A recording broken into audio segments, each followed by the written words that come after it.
What's up, everybody, and welcome back to the Below Average Brothers podcast. Today, we're going to talk about the weekend. We're going to talk about the college football weekend. We're going to talk about the NFL weekend. I've had a lot of people tell me that on last week's episode, they heard a dog squeaking a toy. I was just going to let y'all know that will probably happen more often. That is Rippy. That is my dog. She loves squeaky toys, and she can't stay out of my business. So get used to it. There might be a dog whining. That is also a dog that misses its mom. So we're going to get into the college football weekend with the Oklahoma Sooners traveling to Manhattan to play the Kansas State Wildcats in a game they won 37-31.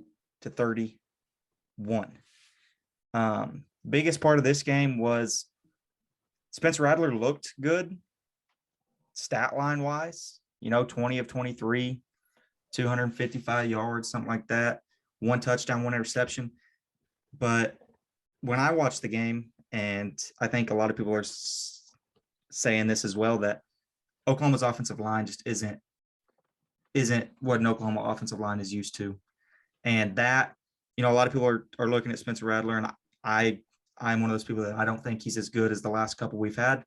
But he also isn't dealing with the Joe Moore Award offensive lines that Oklahoma's had in the past. So that doesn't help him at all. And he has Marvin Mims, but what other talent does he really have? Jaden Hazelwood was a big 5-star recruit, but he hasn't looked very good. So, Jackson, what do you take away from the OU game? The offense did look a lot better. I was impressed with Rattler. Honestly, other than the one bonehead mistake, that was just a terrible decision on the interception. Other than that, the offense looked good. I think they just need to get Kennedy Brooks the ball more. You see what he did towards the end of the game, kind of iced it away towards the end. He played very well. Like you said, they got Marvin Mims. I think they need another receiver to step up. Hazelwood was a big recruit coming out of high school. And dude, he's a great possession receiver. He'll catch it if you throw it to him. It's just can't really do anything with it. They don't have a big play guy. So we'll see how that goes into the following conference play. Completely agree. That throw that Jax is referencing, that one's not on the offensive line. That he had days to throw that football. He was back there for what seemed like forever, and then he just throws it into double coverage and throws it 3 or 4 yards short, and it gets picked off at a pretty pivotal point in the game where they were trying to gain some momentum and really put them away, and that interception allowed them to stay right in it. The biggest thing in that game was the onside kick by Kansas State that was recovered by Kansas State, but they go and review it, and they review it the first time, and they're reviewing the spot of the ball. And the referees come out, and they say, call stands, Kansas State ball. Lincoln Riley comes over, and he challenges what seemed like an official review, but he's challenging that there was a double kick, and he ends up winning the challenge, and Oklahoma gets the ball back, and that really was the biggest momentum swing of the game. Yeah, for sure.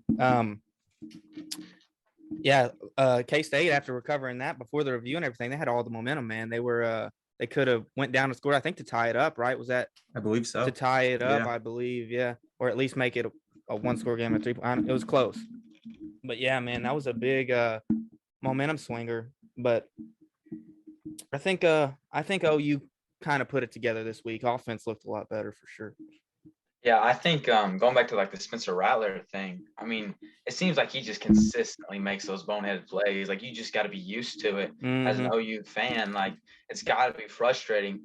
I mean, the guy will have a check down and just launch it 40 yards down the field, but I do agree they don't have the weapons as they did in the past years, not only at wide receiver but running back as well. I mean, they've been had a stacked locker room at that just position, running back. Like at one point they had Samaje Perine, Joe Mixon, all those guys, and now they have Kennedy Brooks, who hasn't been consistent. But I think OU will be fine. They pulled it out this week, but we'll see in weeks to come. All righty. From there, we're going to go to the in-state rival, the Oklahoma State Cowboys, and I'm gonna let the two Cowboys fans talk about this one. I watched the game a little bit, and Oklahoma State looked pretty good, but I'm gonna let these two talk about that. Just my opinion on it, man, is The defense, like I said it last Yes, week. I yes. think I think defense is serious. I'm going to say this. I wouldn't even say it's really a hot take. I think they're the best defense in the Big 12, led by Malcolm Mhm. Rodriguez, one of the best inside linebackers in the league. I mean, he's just a good player, man. They have weapons and a lot of experience on that defense. I think if Spencer Sanders can even manage the game and just not make I think he had 3 picks last week. If he can Yes. just Two take two of care of those the were ball, his man. fault. One wasn't. Yeah, 2 but- of them were. Yeah, I agree with you on that. But still, man, I mean, you gotta hold on to the ball, and he can't feel pressure. Doesn't have very good pocket presence. I think if they had improved QB play, I would think they would have a legit. Like, I mean, I picked them last week as a contender just because that defense and how weak the Big 12 is. But if they had a serious quarterback, I think they'd be a legit contender just with the defense. The defense is just good, man. Yeah, there's not much more to say than that. The defense, they just look good. I feel like we've always had a consistently good defense. That's what kind of holds us together. But like Jax was saying, if we had a quarterback that could just make consistently good plays and not turn it over, I mean, I understand that Spencer Sanders has good legs, but at what point does it, you know, matter if he's just Yeah. throwing too many picks? I mean, Shane Mhm. Ellingworth, I mean, he might And it's not be the most mobile guy, but the dude can throw it. I just And- don't understand. And Sanders, it's almost like he doesn't know when to run either. Like you'll see him roll out and there'll be green grass ahead of him and he'll toss it out of bounds or throw an ill-advised pass. I mean, it's just they need more consistent. And I mean, he's coming into his junior year. You would think the dude would learn and would have developed by now, but he really hasn't improved since his freshman year. I think his freshman year was his best year, in my opinion. Yeah. Me and my dad were talking about that. I agree with. He truly played the most that year. Yeah, I think. for I don't sure. know if it was his true freshman year or he was. It was rookie just, last year. I I'm not believe for it sure. is true, but still, yeah. I think the biggest difference right now between OU and OSU is OSU has an identity. They're going to pound the rock. The last 2 yeah, weeks, definitely. Jalen Warren has 35 rushes for over 100 yards. 35 in each game. 35 Yeah. rushes, 70 rushes combined over the last 2 games. They are handing it. They're pounding the rock. They know exactly what they want to He do. carried us against Boise State too the week before, so Yeah. 3 weeks in a row. They're pounding the rock and they're punishing people where OU, this was, I think, their first game all year with 100 rushing yards. It took 5 weeks to they may have had 100 against Western Carolina when they won 70-0, but That doesn't against count. a decent team, they finally were able to run for 100 yards, but I still don't think they have an identity. And like I said a second ago, with the bad offensive line, it's hard to consistently pound the rock, and Spencer has no time to throw it. So I think that's the biggest difference right now. I think right now, if I was to have this game, this upcoming week, I think OSU might have the advantage because they know their identity. They know the way they want to play football, and that defense is clicking.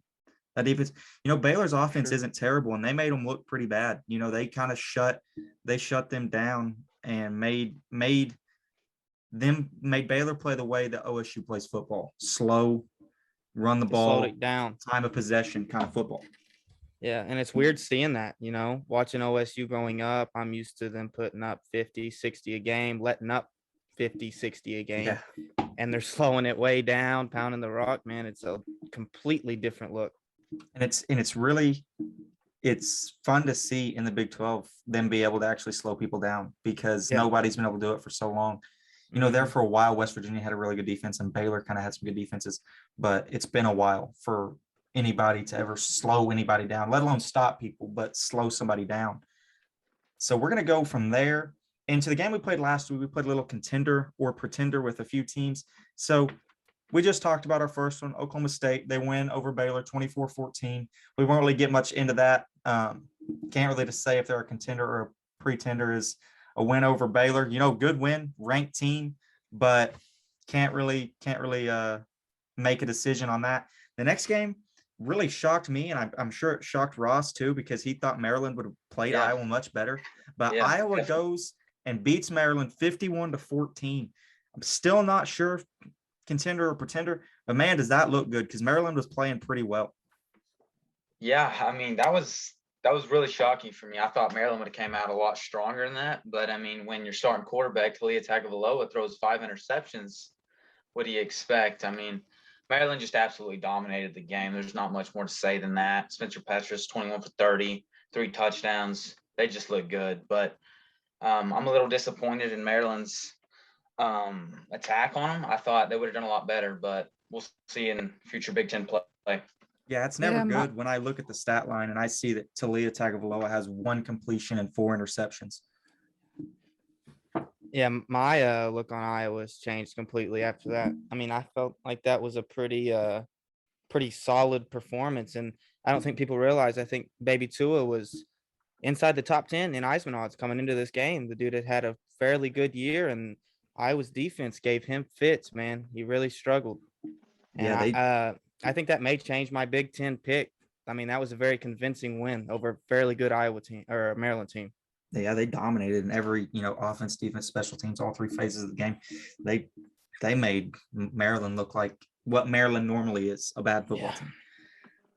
The next game was, man, I didn't expect this one. I won't lie to you. I thought Arkansas could at least score a single point against Georgia, but no, they go into Athens 37-0, an absolute shellacking by Georgia. Georgia in the last 2 games has beaten SEC opponents 99-0. 99-0. That is ridiculous. insane. I mean, Hey, and at they this did point- this. at this point, are they better than JT Alabama? Daniel. Yeah. I mean, that question's very valid. And they did it without their starter, man. They did it with Stetson Bennett. I know he's played a lot of football, but it's still not your starter. JT Daniels is your man. He looked really good. Stetson he Bennett did. played a really good football He game. did look very good against a pretty good Arkansas defense. Another And, stat from the Georgia defense is they have scored. The defense alone has scored more points than they've allowed. When's the last time through 5 or That's 6 weeks of a insane. college football season Yeah, you've that's ever a seen that? That's a ridiculous stat. That's truly That's a insane. ridiculous stat. I think they've got to be a lot of people's favorites now. After that dominant win over a good Arkansas team, I mean, you kind of have to put them over Bama. I mean, they looked a lot better than Bama, in my opinion, this week. Yeah.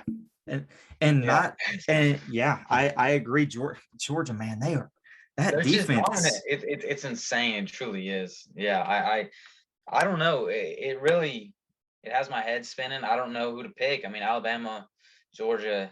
I mean, you got just great SEC teams. It's going to be one heck of a turnaround when they play in the SEC championship game and turn around in 2 weeks and play each other in the It's gonna be fun to college watch. football playoff semifinal, because I don't see, it may be the championship game, because I probably see them going 1-2. So they'll probably play the SEC championship game and then turn around and play each other in the national championship. Mhm. For the second time in 4 years? Was it 2016, 2017? Yeah. When Georgia around beat that. Oklahoma and then Alabama played they played Yeah. them in the national championship game. Our next team in contender or pretender was Notre Dame. A game I picked Notre Dame to win. I picked Notre Dame to beat Cincinnati at home. And to be honest, I watched some of the highlights of this game and I watched in this game. Desmond Ridder didn't really play that well. Their No. quarterback did not play that well, but they still went into South Bend and beat them 24-13. And it really wasn't that close. At one point, it was 17-0. Notre Dame's offense. I mean, last week we saw 3 different quarterbacks. I mean, what are we in? Are we in week 6 and you don't know who your man is? I mean, that's an issue. I think that's a major issue. And Notre Dame, the score, it wasn't as close as what the score indicated. Not at all. Cincy dominated this game and on every aspect. Notre Dame doesn't have an identity. Notre Dame isn't legit, like we all said last week. And Cincy, that gives them a chance to run the table. And I mean, they play SMU. I think that's their only real test in conference play. And SMU's a pretty good team. So if they beat them, that's 2 good wins on the resume. It's hard to leave them out. I completely agree. Yeah. I mean, for me, I don't know if this was more of a testament to Cincinnati or just the pure fact that I knew Notre Dame. I mean, I never liked their odds. I knew since week 1 when they played Florida State that they just weren't a legit team to me. I I've said that for a while now, and I've said that just consistently that Notre Dame's not a legit football program in recent memory. But um, it was nice to see that Cincy won and improved my act. But we'll see. And again, Cincy's SMU later down the road if they're legit. Yeah, that game right there proved that Notre Dame is what Notre Dame is. They're just never going to be elite. If you allow teams like Cincinnati, and I get, they're a top 10 football program, you can't lose to a group of 5 school at home. You That's just a bad can't let it loss. happen. It's just a bad loss. And my thoughts on that are, is if Cincy runs the table and they don't get in the college football playoff, we will never see a group of 5 team make the college football playoff. It will They'll never tear happen. If they go undefeated and they leave them out with that Notre Dame win, they'll tear the thing down, man. You'll have to reconstruct the playoff or something, because that's like we've seen it with UCF, and if they do it again with Cincy, I mean, rightfully so, they'd have to be disgruntled with that. Yeah, because that UCF, they had their conference was terrible and they didn't play anybody. But man, Cincy's doing everything they can going out of conference to go play some teams to give themselves the best chance. And if you blatantly leave them out, especially we're looking at, and we'll talk about this a little later, the Pac-12 is not getting in. Oregon lost, Pac-12 is out. The Big Ten is up in the air because they could beat each other out. Yeah. Ohio State loses again, they're out. Say Penn State loses a bad one somewhere, they're out. And, this is the year for a group of 5 team because there's so much parity. I think I seen a stat that through 5 weeks, 34 different ranked teams have lost. 34 different ranked teams have lost. That's the highest, I think, since like 2009, 12 years since that many ranked teams have lost through week 6. So, man, I think this is the year if Cincy can go all the way. I think this is the year that a group of 5 will finally get in. Our last on the contender or pretender was Ole Miss. And man, Ole Miss, what did they get down? 28 zip, 21 Yeah, zip. it was bad It early. was something like that. Final score was 42-21, but I think they were down at least 3 or 4 touchdowns fairly early and kind of just scored some garbage time touchdowns. They didn't look very good to me. I didn't get to watch much of this game, I won't lie, but from what I seen, Nick Saban just dominates assistant coaches. And, Lane Kiffin added some fuel to the fire before the game and said, get your popcorn ready. And it was a snooze fest for much of the game for the Ole Miss Rebels. Yeah, I think Alabama's just legit. I mean, I think Alabama and Georgia are on a completely different level from everyone else in the country right now. So, I mean, I didn't think Ole Miss had a shot coming in. And I think that gap is very, very, very wide. I don't think even Iowa and Penn State being ranked 3 and 4, I don't think they hold the jock strap to Alabama or Georgia. They would get manhandled by Alabama or Georgia. I think the spread, not even just how bad they would lose, but I think the spread to those games would easily be 3 or 4 touchdowns. I agree with you on that. Because Alabama and Georgia are just so stinking good. And they're so stinking good on the defensive side of the football. And it's unreal. That's where it matters. It is unreal how good they are. Because and the offenses aren't slacks either. Yeah. Alabama's especially elite on offense. At times, Georgia, especially with JT Daniels playing quarterback and as inconsistent as he is, they could easily have a bad day. But man, with Bryce Young playing quarterback, it's going to be very difficult to beat them at any time. Mm-hmm. Yeah, I think the highlight of the weekend for Ole Miss fans was that catch. I mean, there really wasn't more. That was the most exciting fan. That might have been the most popcorn-worthy play, but it doesn't matter when you get beat. But we kind of called it. It's pretty hard to play against Alabama, especially, trying to talk that trash. Lane Kiffin, for that, Nick Saban is undefeated against his assistants. But I think that was 22 or 23 wins against assistants with 0 losses. Exactly. That's ridiculous.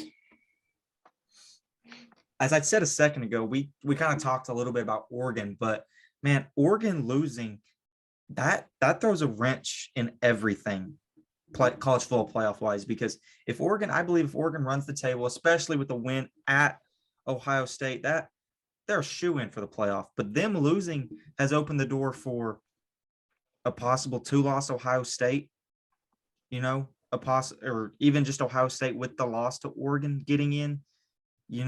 And Ohio State, the Big Ten, man, they're tough. They've got to play. Like I said a second ago, they might eat each other up. 3 and top leave- 10 teams. Yeah, they're. I think maybe more than that. They've got Yeah. Iowa, Penn Penn State, State, Ohio, Ohio State's at State. 7. Michigan Yeah. State's right outside at 11, and I think Michigan's- Michigan's 9. Michigan's Yeah. undefeated. So they got Yeah. 4 inside the top 10, 5 in the top 15. That's a tough Yeah. conference. That's a very tough conference. And Michigan State may not have played anybody. That might be what people say. But man, we'll see when the Big Ten conference play really, really ramps up who's for real. Because Michigan State are going to play each other. Ohio State, Michigan's going to play each other. All of those teams are going to have to play each other. Yeah. And if it goes the way a lot of people think, they could cannibalize each other and really hurt their chances to make the playoff. Yeah, I'll agree with you on the Oregon loss. I think that gives definitely another conference a chance to get in, because that's a bad loss to a 2-loss Stanford team already. I think last week I didn't have a Big 12 team in the Final Four. I think that may give the Big 12 champ a legit chance of getting in now, especially if one of them runs the table. I think Texas could still run the table and be a 1-loss and maybe still get in. I know I have a bad loss to Arkansas, but the QB change has been legit. Man, They've really and if turned it Arkansas, around. they say Arkansas finished this year with 2 or 3 losses in that tough SEC, that may not look like such a bad loss. I mean, I know they got beat bad, but it may Yeah. not look as bad if Arkansas can stay inside the top 25. For sure. Yeah, I would have to agree with y'all. I mean, I think after those 1-2 spots with Georgia, Alabama, I think it's wide open. I think anyone can really fit in there. Like we talked about Cincy, but those Big Ten teams are going to eat each other up for sure. I'd agree with that, but we'll see. Big 12's pretty wide open at this point, with OSU, Texas, OU, but we got OU, Texas this week, and we'll see after that who's legit. Completely agree. I think that's a big one. That's going to be absolutely massive for this week and in college football. Speaking of conferences getting left out, the ACC is also getting left out. There is no chance ACC gets in. And speaking of the ACC, what we really got here was Clemson is out of the top 25, the AP polls top 25 for the first time since 2014, 97 weeks. 97 inside the top 25. That's a long time. That's a long embarrassing. time. And it's not that it's unheard of, because I'm sure Alabama and Oklahoma and maybe some of these other teams that have done it. But man, I can't remember. I was a young kid the last time Clemson was bad. And what's crazy to me is I don't think anyone in the country saw Clemson looking like this. I don't think anyone saw this coming. I mean, I had them winning it all and being in the playoff as a lock coming into the year. So it's just a major shock. Yeah, I think in the preseason polls, I think they were in the top 4 projected, Yeah. to make the college football playoff. They go and lose to what they lost. They've lost to NC State and Georgia week 1.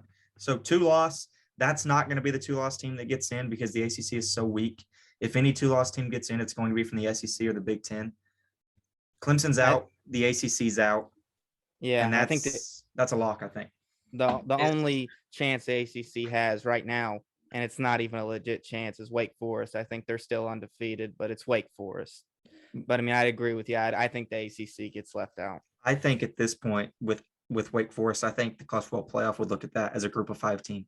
I think Yeah, because they're I'd agree Yeah. with you. I think you give Cincy a legit better look than you would Wake Forest, especially the way the ACC has looked this year. completely agree. A question I got for y'all: is the dynasty over, or will we see Clemson be back That's on top in the next couple of years? That's an interesting question. It made me think about the Florida State situation. National champions with Jameis, dominant for years, and then boom, switch flips, and now look at them. What are they? 1-4 or something? I mean, they're a terrible Something team. crazy like And that. they So just this- I barely mean- beat somebody this week. This could be an end to a dynasty. I personally don't think it is. I think Dabo will rally his troops. I think they'll finish fairly strong, and I think they'll be pretty good next year. I think the only way this dynasty ends, and you brought up a great point, because the reason the Florida State dynasty ended was Jimbo Fisher left. Yeah, Exactly. Jimbo Fisher Yeah, left that's- for Texas that's the only A&M. reason. If this were to be the end, I think it's because Dabo leaves.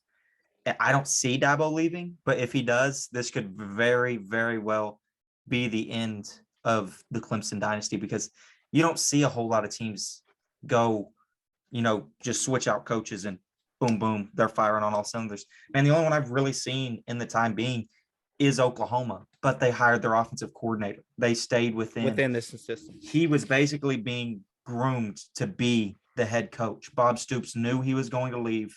He had Lincoln in place where, Florida State, for example, they go out and they get Willie Taggart. He doesn't work. They fire him. They bring in Mike Norvell. He's not working. I'm sure he's probably getting the axe at the end of the year if he makes it that long. So Yeah. if Dabo leaves, I could easily see Clemson being done for a while. Yeah, and what makes that interesting is if Clemson is done for a while, the ACC is done for a while because that's ACC's only hope every year is That- Clemson. Miami, terrible. Florida Florida State, State, awful. terrible. North Carolina had some big expectations this year, but they were awful. Disappointed. Yeah. A lot of these teams, Virginia Tech used to at one time be a not a national team, but right there, always in the top 25, always playing teams tough. Now they're just another team, just another, compared to somebody like, Minnesota, out of the Big Ten, just a very average football team. Yeah, I'm gonna go out and say it right now. I think the ACC is the worst conference in football, like by or Power 5 conference. I agree. I think they're worse agree. than the Pac even. I mean, I know Oregon just lost, but Oregon went to Ohio State and won.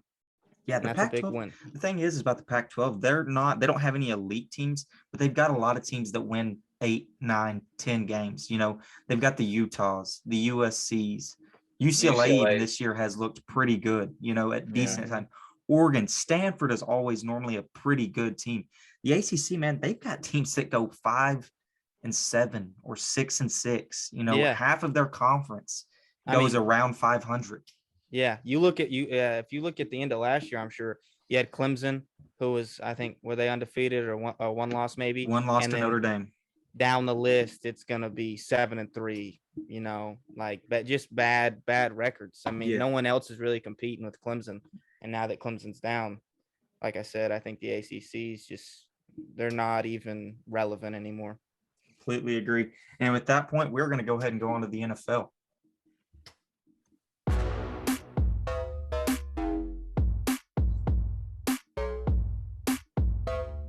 Alrighty, like I said in the last segment, we're going to go ahead and get started with the NFL. And I am going to go on a little tangent here myself. I am a huge, diehard Pittsburgh Steelers fan, and it hurts me to watch them play the way that they have been playing. It makes me so mad because we don't have a backup plan. We don't have a plan moving forward. We have spent all of this money trying to get better with Big Ben at quarterback, but Big Ben is terrible. He's awful. He probably should have retired 2 or 3 years ago, and we just keep holding him on. And I know he wants his money, and I get that, but we should have at least, and I get he's a legend in Pittsburgh, but force the man to retire, get him out somehow, some way, and go draft a quarterback. And the thing is last year was the year to get a quarterback. There was 5 quarterbacks picked in the first round, and you didn't get a single one of them. This year, as I look across the college ranks, I don't see a quarterback that's going to change your franchise in any way. Then one I've seen that they're targeting is Desmond Ritter. Yeah, Desmond Ritter plays at I Cincinnati. don't like that either. I don't know that Desmond Ritter is the future. Our backup is Mason Rudolph. He's terrible. Not just because he went to Oklahoma State, but he's terrible. He's bad. awful. Not He is very the good. worst backup quarterback in the league. And then behind him Yeah, that's a little. is That's- Dwayne Haskins. Okay. Dwayne Haskins, not good in Washington, but let's not forget the man was the 15th overall pick in the draft, 3 years ago? Yeah, And very nobody long has ago. looked good as a member of the Washington, formerly known as the Redskins, now the football team. Anybody that plays for a team known as the football team probably doesn't have much of a future because they, especially under their owner, that dude is an idiot. He has made everybody that goes through there look terrible. So maybe Dwayne Haskins is the answer. He's not old. He is Pittsburgh style of quarterback. He's a big guy, a little bit mobile, has a big arm. So hopefully he's the answer, but I am just so mad at the way Pittsburgh has not gone out and got somebody, whether it's a rookie or going to trade for somebody like Matt Stafford. Matt Stafford turned the Rams around in a heartbeat, just completely flipped them around in the snap of a finger. And I've seen that Pittsburgh's going to target Aaron Rodgers in the offseason, but that's a pipe dream. That's not something that you can rely I've on. also, but you can't expect that as a fan. Yeah, as a fan and as an organization, you can't expect a 40-year-old. I mean, he's going to be close to 40 years old coming to Pittsburgh if that's what happens. He's a 2 or 3 year Band-Aid to give you some time to go get somebody. But, man, we should have had somebody 2 or 3 years ago trying to figure this thing out. Big Ben he hadn't looked pretty for a long time. He's big, old, falls over his own feet. Like, it's almost embarrassing to watch the man play quarterback. He throws it behind the line of scrimmage on 3rd and 15, 75% of the time, it feels like. The dude does not throw it past the line of scrimmage ever. And he's got some great wide receivers in Deontay Johnson, Chase Claypool, and Juju Smith-Schuster. And he just makes the Steelers look like we're playing football in 1951. But I'm going to get away from that because I'm just getting mad. The Cards, are they the best team in the NFL? We all three last week, I think, had the Rams as the number 1 team in football. Yeah, I believe we all three. I did for I sure. did. I know you two did. I can't remember if I had them. Let me look at my notes real quick. I think you had Kansas City at 1. I did. You're right. I had Kansas City at 1, but I had the Rams at 2. So, but the Cardinals go into SoFi and they beat the brakes off of. I mean, LA never even got a chance to breathe. Kyler jumped on him and he never looked back. And the thing is he didn't even do it targeting DeAndre Hopkins. And I know this because he's on my fantasy team and he sucked. So he does it with guys like Max with 2X Williams. Max with 2X has got to be the coolest name in the league, right? It's got to be. They go to Max with 2X's and they go to Rondale Moore and AJ Green. They've turned the clock back on AJ Green.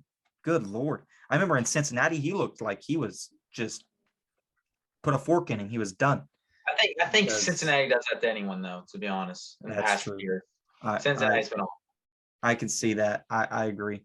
And 20 points being allowed by the Cards defense, that is impressive because that Rams team is running all over people. Yeah. Like I said last week, I mean, the Cards are really good on offense. They're also really good on defense. I mean, I like Arizona right now as the best team in the league. And I think Kyler made a statement with that win. And I mean, he's still my early MVP favorite. I think he's a lot of people's early MVP favorites with the way he started. Yeah, the Cards, one of only 2 remaining undefeated teams. And at the time of recording right now, we're actually recording in the middle of the Monday Night Football game. So the Raiders are still technically undefeated, but we will see at the end of the night if the Cards are the only undefeated team in the National Football League. That's just such a big win to go in to LA, beat them, and to really beat them at their own game. Just threw it all over the place on them. And James Conner and Chase Edmonds are, like we said last week, the perfect 1-2 punch at running back. So I think the Cards are legit, and I think a lot of people are kind of jumping on that bandwagon now after watching Kyler. The Kyler's biggest judgment the last couple years is he's inconsistent. 1 week he goes off, and the next he's basically absent. He's not there. So that's a big one.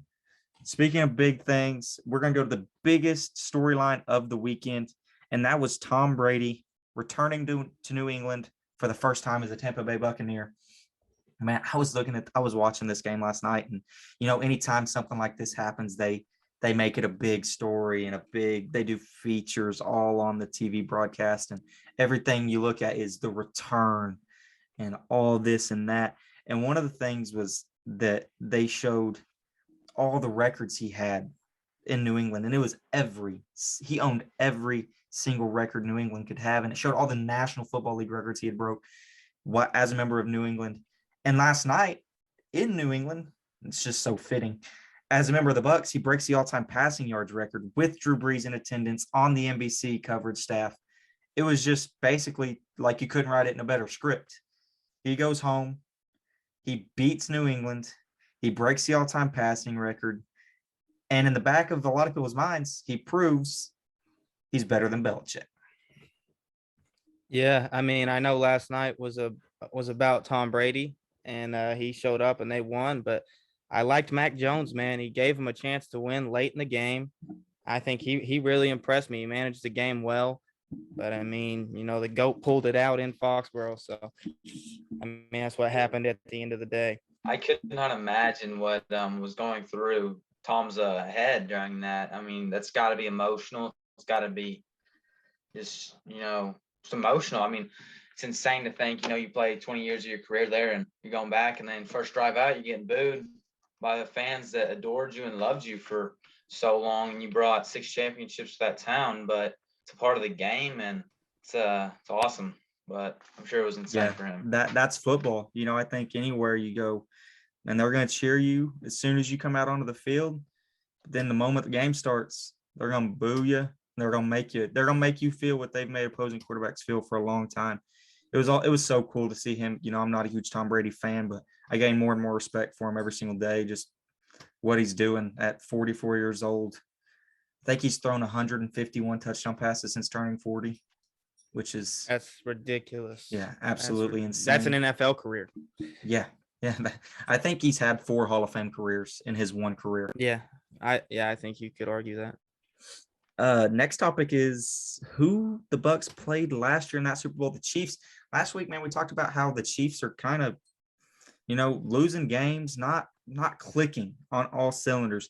Well, they came out on Sunday afternoon and they were clicking on all cylinders, I would say, with a 42-30 victory over the Philadelphia Eagles in Philadelphia. Tyreek Hill, I think he had 188 yards and 3 tutties. That's Tyreek Hill. That's what he does. Fantasy team. He's on my fantasy team. Yeah, 50. He makes them go. And the thing was, this week when I was watching that game, it wasn't just the deep route. He was catching 10-yard outs. He was catching slants. He was catching balls across the middle of the field that normally aren't in his route tree. Normally his route tree is he runs a lot of deep routes. He runs a lot of screens.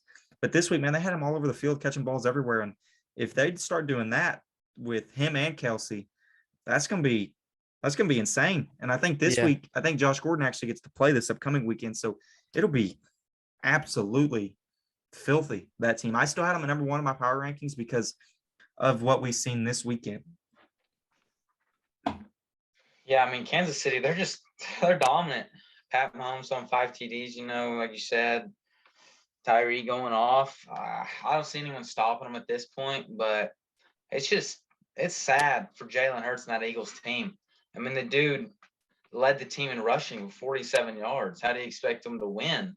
Miles Sanders still scored 30 points. Yeah, 7 carries for 13 yards. That's embarrassing as a running back. But I don't think if Jalen Hurts or Miles Sanders does any more that they win it doesn't really matter. I think that Chiefs team's just dominant. Yeah, I think it was. You don't win very many games allowing 42 points. Yeah, I agree with you. But I'd also say it was just a matter of time. Kansas City's going to be Kansas City. That offense is very hard to prepare for. Playmakers all over the field. And I still don't think they're at full form. I mean, I know they looked really good offensively. I think they're just going to get better as the weeks go on. There's Rippy with the squeaky toy. She is back, everybody. Back and better than ever. You know who's back? Not really. The Jets. The Jets are not back, but they won a football game. And I did not think that was going to happen at all this year. They looked like the most incompetent group of men I've ever seen playing the sport of football. But you know who they beat?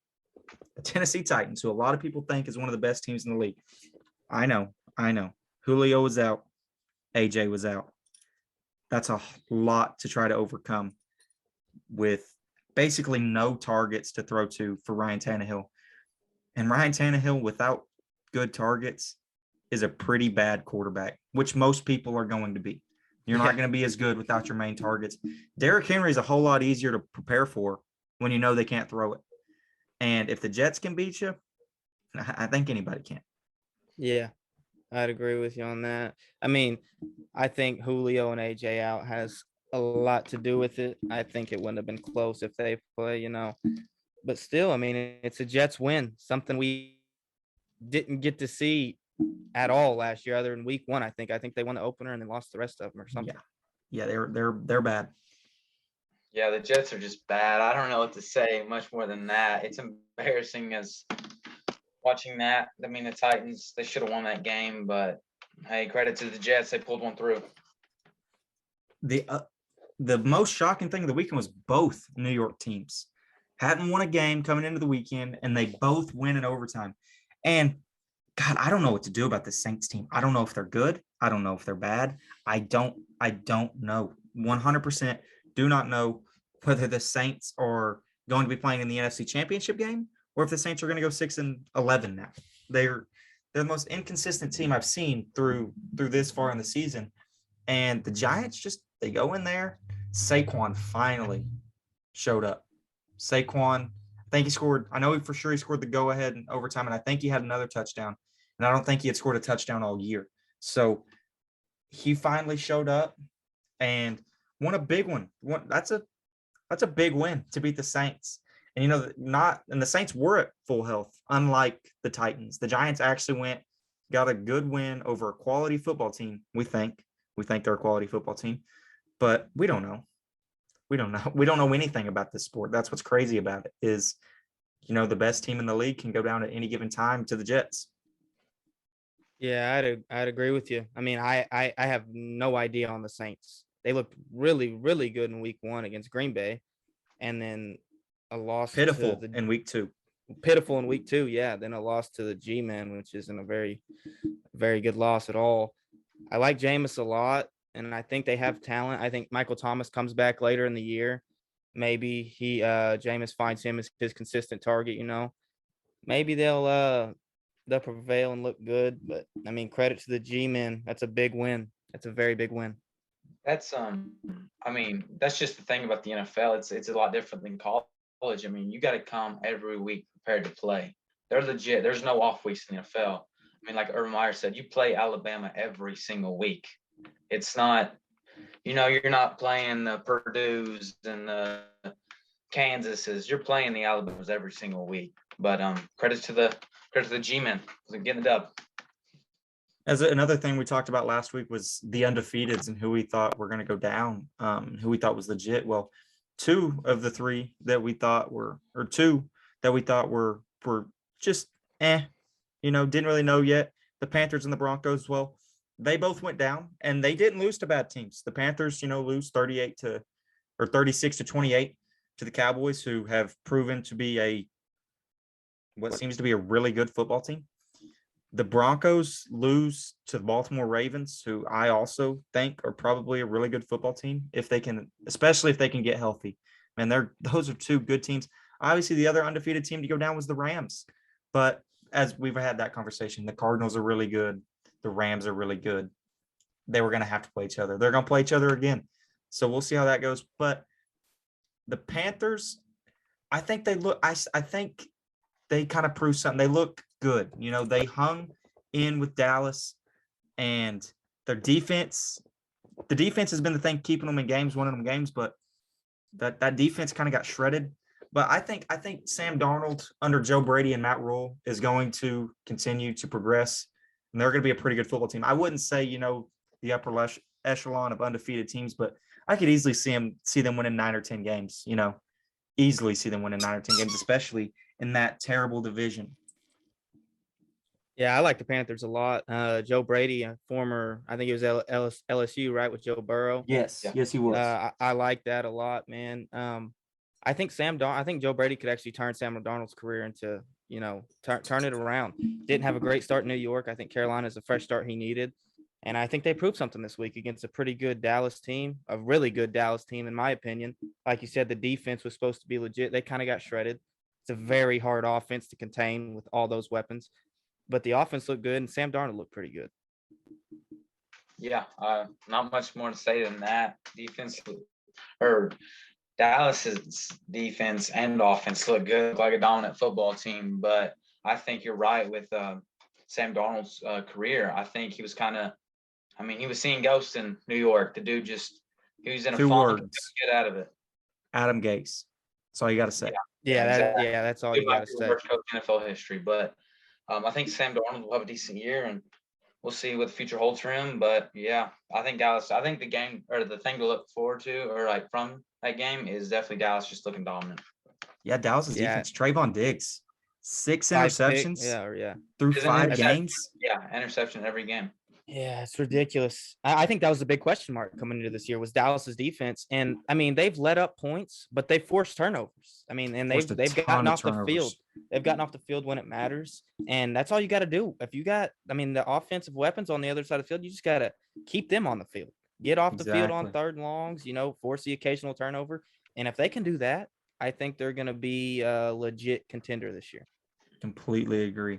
The other team we talked about was the Broncos, and they lost to a good football team, but man, only putting up 7 points. I know Teddy Bridgewater went down, and He got hurt.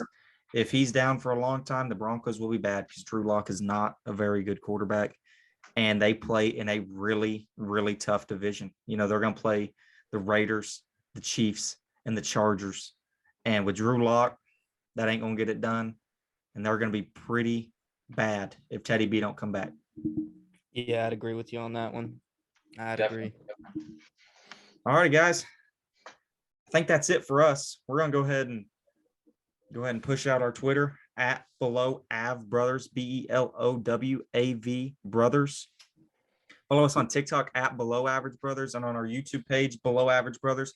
Also, here at the end, family support family. We're obviously one big family here, but we've got a cousin that has some music out on Spotify. If you'll go give it a listen, it's on Spotify, Apple Music, wherever you get your music. It is Maddie McGuire. The song is called What Girls Are For. And if you guys would just go give that a listen while you're giving us a listen and a like, a subscribe, a download, a rate, review, whatever y'all want to do, go give us some love. Go give us some love on those other socials. And good night, everybody.